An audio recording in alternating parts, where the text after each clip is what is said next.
एक मौका था जिसमें कि दुश्मन ने आके हमारे मुल्क के ऊपर हमला किया। ये एक किस्म का हमें हमारी जिंदगी में एक एम बन गया कि इसका बदला लेना पड़ेगा। जब भी अगला मौका आएगा तो हमें ये धब्बा हमारे माथे से मिटाना पड़ेगा। तो ये बड़ी एक पावर होती है इसकी, शिकस्त लेना और उसको समझना और उसका मुद्दा बना लेना एम कि इसके आगे हम क्या करेंगे, वो हमारे लिए बहुत ही क्लियर सिचुएशन थी। कर्नल होशियार सिंह जी, आप उन शूरवीरों में से एक हैं जिनके ऊपर पूरे देश को जबरदस्त नाज है और आपकी बहादुरी के लिए आपको परमवीर चक्र भी प्रदान किया गया, जो कि सेना का सर्वोच्च पुरस्कार है। ये पुरस्कार किस घटना के लिए, कौन सी लड़ाई के लिए आपको प्रदान किया गया, उसके बारे में जरा विस्तार से बताएंगे। ये अवार्ड 1971 इंडो पाक वार में पाकिस्तान के अंदर लगभग 20 किलोमीटर अंदर एक बसंतर नदी है। तो बसंतर नदी को पार करके हम एक ब्रिज हेड बनाना था और उस नदी के पार एक गांव था जिसका नाम था जरपाल, जिसके ऊपर दुश्मन के मोर्चे थे। उन्होंने उनको बहुत अच्छी तरह से फोर्टिफाई किया हुआ था, माइनफील्ड लगाए हुए थे, बीच में बसंतर नदी थी और इन दोनों को दुश्मन ने अपने मशीन गनों से, टैंकों से और तोपखाने से कवर किए हुए थे। तो हमें काम मिला था जरपाल गांव के बाईं तरफ के इलाके पर कब्जा करने का। तो 15 तारीख की रात को 10 बजे हमें हुक्म मिला कि बसंतर नदी को पार करो और कब्जा करो। तो इन सब रुकावट के होते हुए भी हमने बसंतर नदी को पार करके दुश्मन के जो मुश्किल से मुश्किल मोर्चे थे उनको तोड़ के 12 बजे तक कब्जा किया। थोड़ा इतना बताना चाहूंगा कि इसकी कीमत क्या थी कि पहले तो दुश्मन ऐसी जगह के ऊपर कब्जा नहीं होने देगा और किसी वजह से कब्जा हो गया तो उसको वापस लेने के लिए पूरा जी तोड़ जान लगाएगा। और ऐसी जगह ब्रिज हेड एक्शन के ऊपर कब्जा किए बगैर हमारी जो बाकी ऊंचे लेवल की प्लानिंग होती है डिवीजन कोर की, वो कामयाब नहीं हो सकती।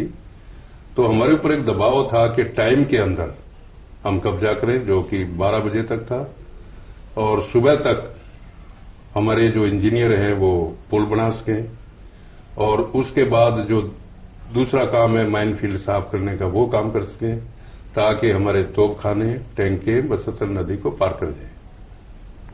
ये कब्जा करने के बाद में दुश्मन ने सबसे पहले हमारा घेरा डाला सामने और उसके बाद उन्होंने जवाबी हमले शुरू किए।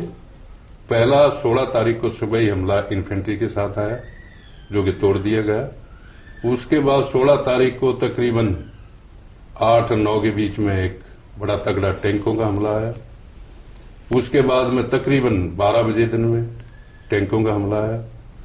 उसके बाद तकरीबन 4 बजे फिर टैंकों का हमला आया। 3 टैंकों के बड़े जबरदस्त हमले हुए जिसके अंदर दुश्मन के तकरीबन 40 से 45 टैंक नष्ट हुए, जो सबसे बड़ी तगड़ी सेकेंड वर्ल्ड वॉर के टाइम की लड़ाई ये मानी जाती है।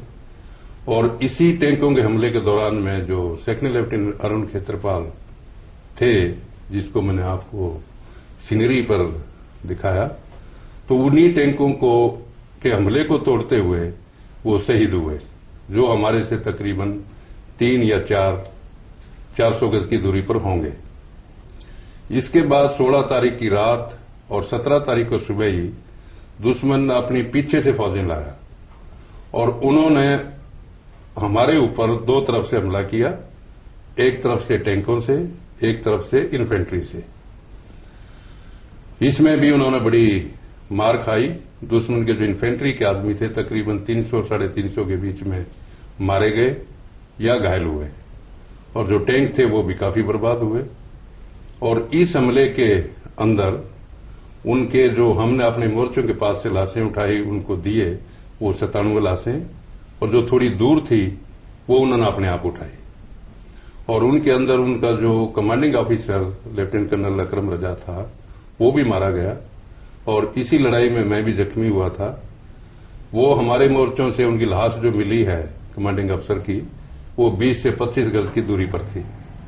तब के वो चाहते तो काफी पीछे रह सकते थे, एक अपनी जो लड़ाई की तरतीब होती है उसके लिहाज से, लेकिन जो जवान कैदी हुए उन्होंने भी ये बताया कि साहब दरबार में ये कहते थे अगर लड़ाई हुई तो मैं सबसे आगे हूंगा। 4 अफसर मारे गए, और 18 तारीख को सुबह ही उनका ब्रिगेड कमांडर था सफेद झंडे के साथ हमारे मोर्चों के सामने आए, तो उन्होंने ये बताया कि हमारी जो लाशें हैं और जो हमारा कमांडिंग अफसर मारा गया वो वापस दे दो, हम लड़ाई इससे आगे बंद करते हैं।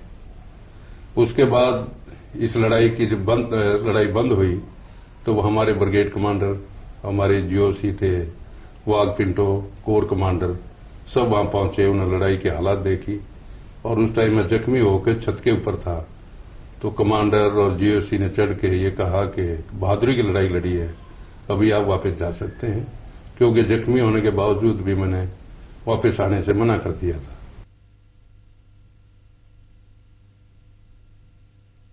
तो आर्मी लाइफ में तो आपने हिंदुस्तान के मुख्तलिफ इलाकों में काफी दौरा किया, कई जगह गए रहे, लेकिन रिटायरमेंट के बाद में आपने डाउन साउथ इतनी दूर यहाँ कुन्नूर में आके रहने की कुन्नूर में आके रहने का फैसला किया? मेरी चॉइस नहीं थी।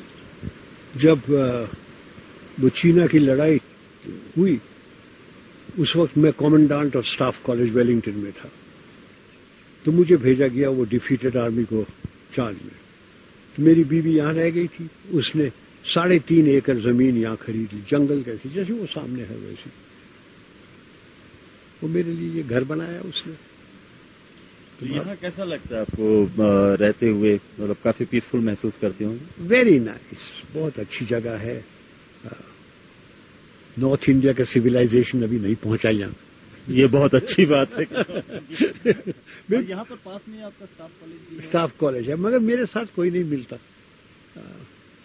3 कम्युनिटी है, उसके साथ कोई नहीं मिलता, शेड्यूल कास्ट, खालसा और फील्ड मार्शल।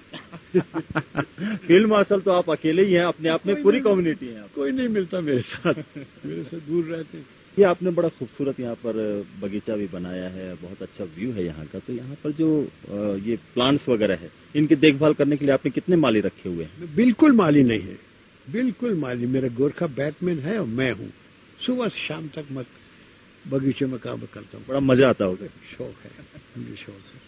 कैसा लगता है साहब? गोरखाली में बात करते हैं? हाँ, गोरखाली में बात करते हैं। अच्छा बात करते हैं। और साहब कैसे लगते हैं? ठीक लगते हैं। अच्छा, नाम क्या है? साहब का नाम field marshal SFJ Manik sir. लेकिन सर आपको सैम बहादुर भी बोला जाता है ऐसा? हाँ, मैं गोरखा पलटन में गया था, एक संतरी था, 1 साल की नौकरी होगी क्या, तो मैंने उससे पूछा कि तेरा नाम क्या है, तो कहता हर का बहादुर गुरु। अच्छा, मेरे को पहचान लिया? तो कहता हाँ पहचान लिया। अच्छा, मेरा नाम क्या है? तो कहता सैम बहादुर। उस दिन के बाद मेरा नाम सैम बहादुर बन गया। जब फील्ड मार्शल बनता है तो सरकार उसको बैटन देती है, ये है फील्ड मार्शल का बैटन। तो इसका आप क्या इस्तेमाल करते हैं? इसका कोई इस्तेमाल नहीं, जो बाकी इस तरह सल्यूट करते हैं, फील्ड मार्शल ऐसे सल्यूट करते हैं बस। तो क्या ये सोने का बना हुआ है? मेरा ख्याल ऊपर सोना है, पर पता नहीं नीचे क्या दिया है सरकार ने। ये तो मेरा ख्याल सोना है। Is my military cross which I got for gallantry in Burma, the Padma Bhushan when I was Eastern Army Commander, and the Padma Vibhushan which the government gave me after the 1971 war. तो सर ये जो medal मिलता है soldier को, तो क्या उसको कैसा लगता है? क्या मानता है? कुछ तो पहनना पड़ता है, खिलौना है सिपाहियों के लिए। अभी तो खिलौना मानते हैं, और क्या है, जान की बाजी लगा देते हैं। और क्या बात है। अच्छा, थैंक यू।